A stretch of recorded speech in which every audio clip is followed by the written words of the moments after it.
Assalamualaikum warahmatullahi wabarakatuh. Baik, di sini saya akan mempresentasikan UAS proses manufaktur 2. Sebelum saya presentasi, izinkan saya memperkenalkan diri.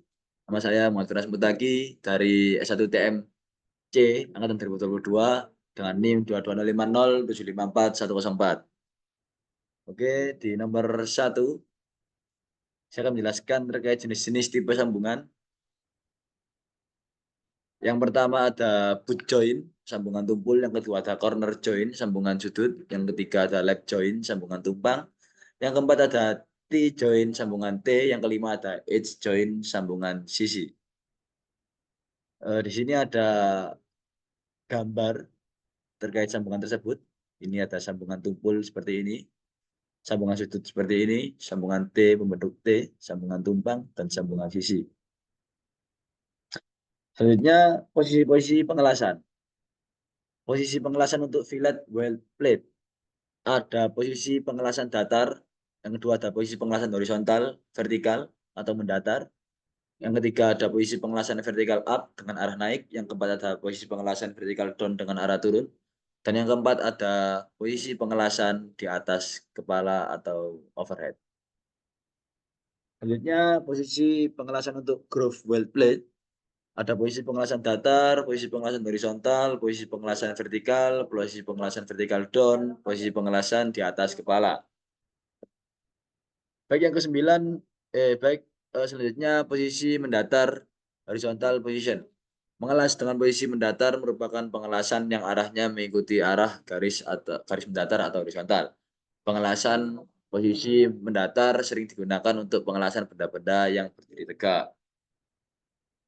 Selanjutnya ada pengelasan posisi tegak, yakni mengelas dengan posisi tegak merupakan pengelasan yang arahnya mengikuti arah garis tegak atau vertikal.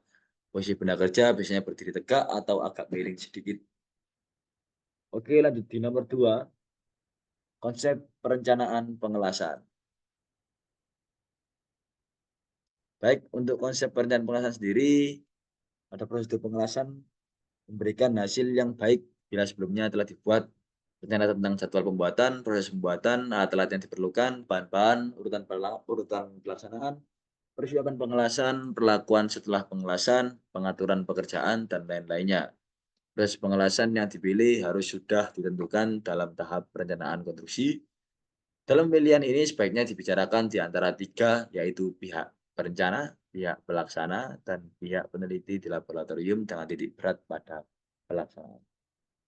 Selanjutnya ada prosedur dan teknik pengelasan, yang dimana pengelasan adalah salah satu teknik penyambungan logam dengan cara mencairkan logam induk dan logam pengisi dengan atau tanpa tekanan dan dengan atau tanpa logam penambah dan menghasilkan sambungan yang kontinu. Ada 4 tahap dalam kualifikasi welding. Menurut prosedur, pertama ada persiapan dari prosedur, kedua ada pengujian prosedur qualification dari sambungan las, ketiga ada evaluasi hasil pengujian, dan keempat ada pengesahan dari qualification test dan prosedur spesifikasi. Keempat ada persiapan pengelasan. Selanjutnya ada persiapan pengelasan. Baik di sini pada tahap persiapan akan dilakukan proses pemutusan. Hal yang penting yaitu memutuskan proses las yang digunakan, itu SMAW, GTAW, atau yang lain. Kedua ada gas pelindungnya, ketiga ada jenis elektroda yang digunakan, keempat ada pengaplikasian preheating atau post-heating, kelima ada jenis polaritas yang digunakan AC, DC plus atau DC min, keenam ada besar kecilnya arus pengelasan, ketujuh ada jenis nyala las untuk proses pengelasan UAW. Delapan ada tindakan-tindakan lain sehingga menghasilkan pengelasan yang baik. Perlakuan setelah pengelasan. Perlakuan panas pasca las mengacu pada perlakuan panas apapun yang dilakukan setelah pemesinan atau pengelasan untuk meningkatkan sifat mekanik dan kimia permukaan pengelasan mesin. Pengelasan menginduksi tegangan sisa pada suatu struktur yang menyebabkan distorsi pada struktur dalam jangka panjang. Selain itu, besarnya tegangan meningkatkan pada bagian struktur yang lebih kompleks atau lebih besar. Biasanya PWHT digunakan untuk mengurangi ketegangan sisa dan meningkatkan ketahanan terhadap patah getas. Oke, selanjutnya ada manajemen pengelasan. Kerangka konseptual untuk mencakup perencanaan, pelaksanaan, dan pengendalian variabel dalam kualitas pengelasan, produktivitas, dan ekonomi. Oke, untuk dan agar terkurangnya kecelakaan dalam pengelasan, maka kita perlu konsep ketiga dalam pengelasan. Pertama, kecelakaan kejadian yang tidak kecelakaan adalah kejadian yang tidak diinginkan dan dapat menyebabkan cedera fisik seseorang, bahkan berakibat fatal sampai kematian atau cacat seumur hidup dan kerusakan harta benda. Kecelakaan kontak biasanya disebabkan oleh sumber energi melebihi nilai ambang batas dari badan atau bangunan. Kedua, ada tindakan yang tidak aman untuk berbahaya, tidak memakai alat pelindung atau APD, tidak mengikuti prosedur kerja, pengetahuan dan keterampilan operator pengelasan yang belum mumpuni, mental dan fisik operator las yang belum siap.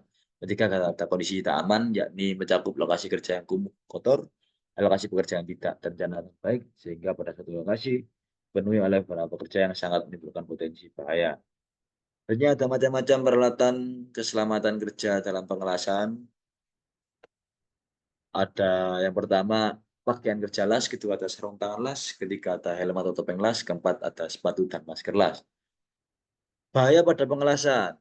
Oke, di sini risiko bahaya sedang terdiri dari iritasi mata karena percikan api, infeksi saluran pernapasan, luka bakar ringan karena percikan api, lepuh, luka terbuka akibat percikan api, luka bakar yang disebabkan oleh kebakaran, berkurangnya kemampuan mendengar, kelelahan akibat postur yang tidak nyaman, dan nyeri otot.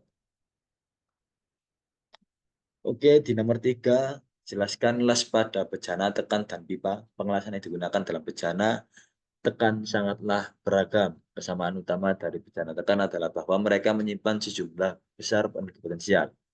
Cacat atau titik lemah pada sebuah kapal dapat menyebabkan kapal tersebut gagal dan melepaskan seluruh energinya sekaligus dalam sebuah ledakan.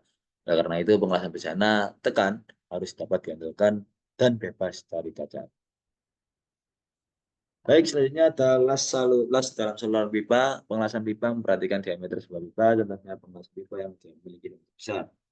Las yang dapat diterapkan adalah menggunakan SMAW atau SAW dan metode lainnya. Las gabungan tersebut biasanya digunakan dengan pipa dengan diameter minimal 10 mm, misalnya pada pengelasan pipa kilang minyak, drum boiler bagian atas atau bagian atas bawah dan lainnya. Oke, di sini ada las dalam mesin-mesin konstruksi. Mesin las digunakan dalam konstruksi untuk mengelas pipa, balok baja, dan struktur bangunan lainnya. Proses las memungkinkan pengelasan yang kuat dan tahan lama, sehingga memastikan keamanan struktur bangunan. Dua pilihan yang paling layak untuk mengelas bagian-bagian konstruksi adalah proses pengelasan TIG dan MIG. Memilih metode yang lebih baik menjadi lebih sulit karena berbagai faktor yang dapat menentukan kualitas lasan. Ini termasuk namun tidak terbatas pada keahlian tukang las, pemilihan pengisi dan interaksi dengan bahan dasar, dan atau proses pengelasan itu sendiri. Baik, las dalam keadaan real, ini ada caranya ada dengan las termit dan las kilatan listrik. Oke, nomor 4, mesin las SMAW. Mesin las SMAW atau yang dikenal sebagai mesin las stick adalah mesin las yang menggunakan elektroda berpemantik busur untuk menyentuhkan logam. Proses ini melibatkan peluburan elektroda pelindung yang dilapisi flux dengan menggunakan arus listrik sehingga menghasilkan ikatan kuat antara logam yang akan disambungkan. Bagian mesin las SMAW ada sumber daya listrik, ada elektroda, ada transformator, ada mekanisme pengembangan kawat, mekanisme pengembangan kawat. Ada lagi sirkuit pembangkit busur, dan juga yang terakhir ada kontrol suhu dan arus. Ini ada gambarnya. Elektroda, belakang itu. Cara menyalakan mesin las SMAW, persiapan dan cara setting mesin las SMAW kita persiapkan dahulu mulai dari pemasangan aliran listrik, memasang kabel massa dan kabel router. Pengaturan ampere disesuaikan dengan ukuran elektroda.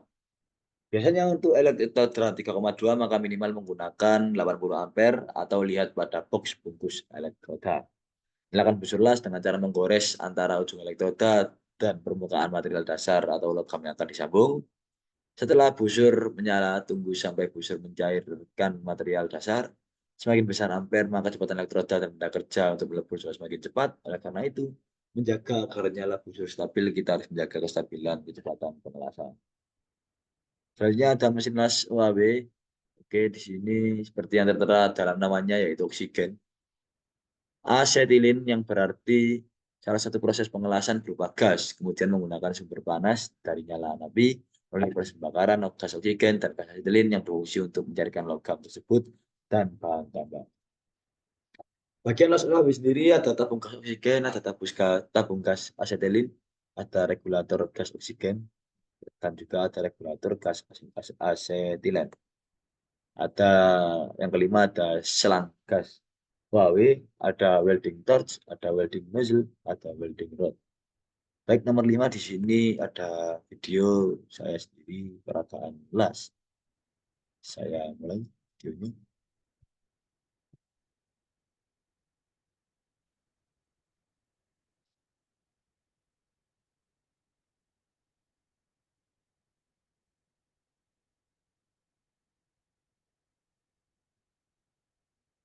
Oke, baik yang keenam, yakni ini adalah benda di sekitar saya, yakni tempat penyangga tenor, tempat penyangga quintom untuk drum band. Untuk identifikasinya sendiri, yakni sambungan las menggunakan sambungan las corner joint, metode pengelasan menggunakan metode pengelasan SMAW, posisi pengelasan, yakni posisi pengelasan datar atau posisi downhand, dan untuk pola pengelasan sendiri, pola pengelasan menggunakan pola stringent. Baik, mungkin sekian dari saya. Kurang lebihnya mohon maaf apabila ada kata atau omongan yang kurang berkenan, mohon dimaafkan. Sekian. Wassalamualaikum warahmatullahi wabarakatuh.